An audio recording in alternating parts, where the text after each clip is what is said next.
नमस्ते। डे 23 में हमने बात की थी एक personal trading and investment plan के बारे में। हमने समझा था कि अपने गोल्स, रिस्क एपेटाइट, स्ट्रैटेजी और एंट्री एग्जिट पॉइंट्स को डिफाइन करना कितना जरूरी है। तो आज डे 23 में हम उसी फाउंडेशन के ऊपर बिल्ड करेंगे। आज का हमारा ऑब्जेक्टिव है पोर्टफोलियो मैनेजमेंट और डाइवर्सिफिकेशन स्ट्रैटेजीज को अच्छे से समझना, ताकि आप अपने रिस्क को मैनेज करके कंसिस्टेंट रिटर्न्स की तरफ बढ़ सके।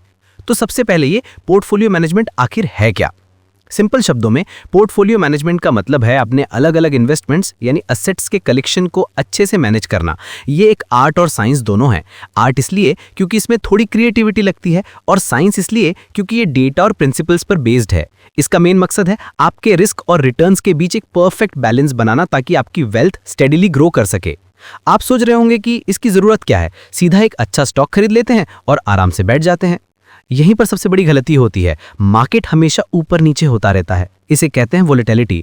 एक अच्छा पोर्टफोलियो आपको इस वोलेटिलिटी से बचाता है। यह आपको कंसिस्टेंट रिटर्न्स जनरेट करने में हेल्प करता है, और सबसे इंपॉर्टेंट, आपके अंदर एक इन्वेस्टमेंट डिसिप्लिन डेवलप करता है। चलिए इसे एक सिंपल एनालॉजी से समझते हैं।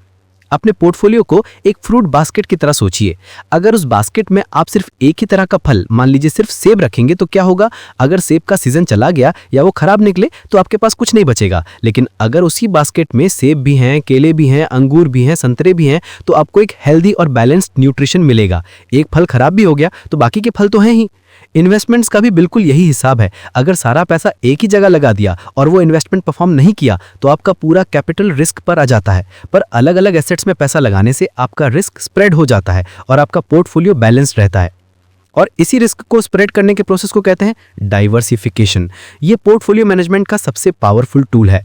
तो चलिए देखते हैं कि डाइवर्सिफाई हम कर कैसे सकते हैं। सबसे पहला तरीका है असेट क्लास डाइवर्सिफिकेशन। इसमें आप अपना पैसा अलग अलग टाइप के असेट्स में बांटते हैं, जैसे कि इक्विटी यानी स्टॉक्स, ये आपको हाई ग्रोथ पोटेंशियल देते हैं। दूसरा है बॉन्ड्स या डेट फंड्स, ये आपके पोर्टफोलियो को स्टेबिलिटी देते हैं, क्योंकि ये इक्विटी के कंपैरिजन में कम रिस्की होते हैं। तीसरा है म्यूचुअल फंड्स। अगर आपके पास रिसर्च का टाइम नहीं है तो म्यूचुअल फंड्स के जरिए प्रोफेशनल्स आपके पैसे को मैनेज करते हैं। और चौथा है कैश या उसके जैसे लिक्विड इंस्ट्रूमेंट्स। ये इसलिए जरूरी है ताकि इमरजेंसी में या कोई अच्छी अपॉर्चुनिटी आने पर आपके पास पैसा अवेलेबल हो। डाइवर्सिफिकेशन का दूसरा तरीका है सेक्टर डाइवर्सिफिकेशन। मान लीजिए आपने सारा पैसा सिर्फ आईटी सेक्टर के स्टॉक्स में लगा दिया। अगर कल को आईटी सेक्टर में कोई नेगेटिव न्यूज़ आती है तो आपका पूरा पोर्टफोलियो नीचे आ जाएगा। इसलिए अपने इन्वेस्टमेंट्स को अलग अलग सेक्टर्स जैसे कि आईटी, फार्मा, एफएमसीजी और बैंकिंग में डिवाइड करना समझदारी है। ऐसा करने से आप सेक्टर स्पेसिफिक रिस्क से बच जाते हैं। तीसरा तरीका है मार्केट कैपिटलाइजेशन डाइवर्सिफिकेशन। इसमें आप अलग अलग साइज की कंपनीज में इन्वेस्ट करते हैं। लार्ज कैप कंपनीज बड़ी और एस्टैब्लिश्ड होती हैं, ये आपके पोर्टफोलियो को स्टेबिलिटी देती हैं। मिड कैप कंपनीज में ग्रोथ का पोटेंशियल लार्ज कैप से ज्यादा होता है, और स्मॉल कैप कंपनीज में हाई रिस्क के साथ साथ हाई रिवॉर्ड का भी चांस होता है। एक अच्छा पोर्टफोलियो इन तीनों का अच्छा मिक्स होता है। और चौथा इंपॉर्टेंट तरीका है ज्योग्राफिकल डाइवर्सिफिकेशन। मतलब सिर्फ अपनी कंट्री के स्टॉक्स में ही नहीं, बल्कि इंटरनेशनल मार्केट में भी थोड़ा पैसा लगाना। इससे आप कंट्री स्पेसिफिक रिस्क से बच जाते हैं। अगर इंडियन मार्केट्स को है तो हो सकता है कि यूएस मार्केट अच्छा परफॉर्म कर रहा हो। चलिए यहाँ पर एक छोटा सा काम करते हैं। अभी इस पॉडकास्ट को पॉज कीजिए और अपनी नोटबुक में एक डाइवर्सिफाइड पोर्टफोलियो का रफ ड्राफ्ट बनाइए। सोचिए कि आप अलग अलग एसेट क्लास, सेक्टर्स और मार्केट कैप में कितना कितना % पैसा लगाना चाहेंगे। इससे आपको क्लैरिटी मिलेगी। ओके, आई होप आपने एक्सरसाइज कर ली होगी। अब जब हमने डाइवर्सिफिकेशन को समझ लिया है, तो अब आते हैं पोर्टफोलियो मैनेजमेंट के एक्चुअल स्टेप्स पर।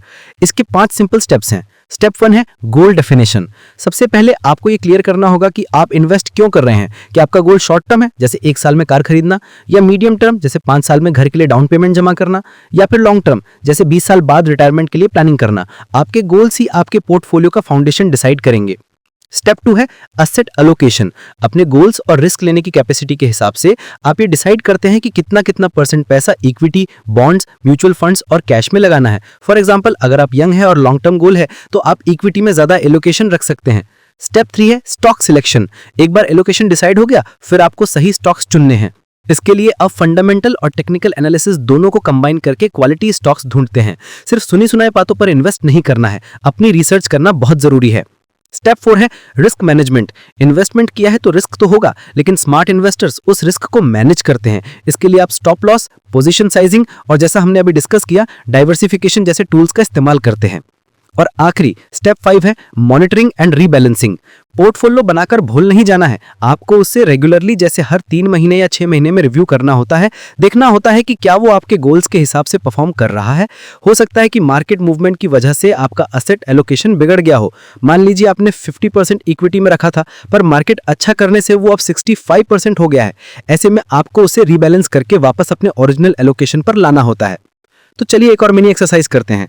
अगर आपका कोई करंट पोर्टफोलियो है तो उसे एनालाइज कीजिए, देखिए क्या वो आपके गोल्स के साथ अलाइंड है और उसे रीबैलेंस करने का एक प्लान बनाइए। इन सब बातों को एक साथ लाने के लिए चलिए एक रियल लाइफ एग्जांपल देखते हैं। मान लीजिए आपके पास इन्वेस्ट करने के लिए 1 लाख रुपए हैं। आपका गोल है सालाना 12% की पोर्टफोलियो ग्रोथ। तो आपका एलोकेशन कुछ ऐसा हो सकता है, 50% यानी 50,000 आपने इक्विटी में लगाए जिसमें लार्ज और मिड कैप दोनों तरह के स्टॉक्स हैं। 20% यानी 20,000 आपने बॉन्ड्स में डाले स्टेबिलिटी के लिए। 20% यानी 20,000 म्यूचुअल फंड्स में प्रोफेशनल मैनेजमेंट के लिए। और बाकी 10% यानी 10,000 आपने कैश के फॉर्म में रखा लिक्विडिटी के लिए। इक्विटी के अंदर भी आपने सेक्टर वाइज डाइवर्सिफाई किया। मान लीजिए आईटी में 20%, फार्मा में 15% और एफएमसीजी में 15%। अब आपका मॉनिटरिंग प्लान क्या होगा? आप हर 3 महीने में से रिव्यू करेंगे। अगर कोई भी एसेट क्लास आपके सेट किए हुए एलोकेशन लिमिट से ज्यादा हो जाता है तो आप उसे रीबैलेंस करेंगे। ये एक स्ट्रक्चर्ड अप्रोच है जो आपको फोकस रखता है। तो आज के लेसन का सारांश क्या है?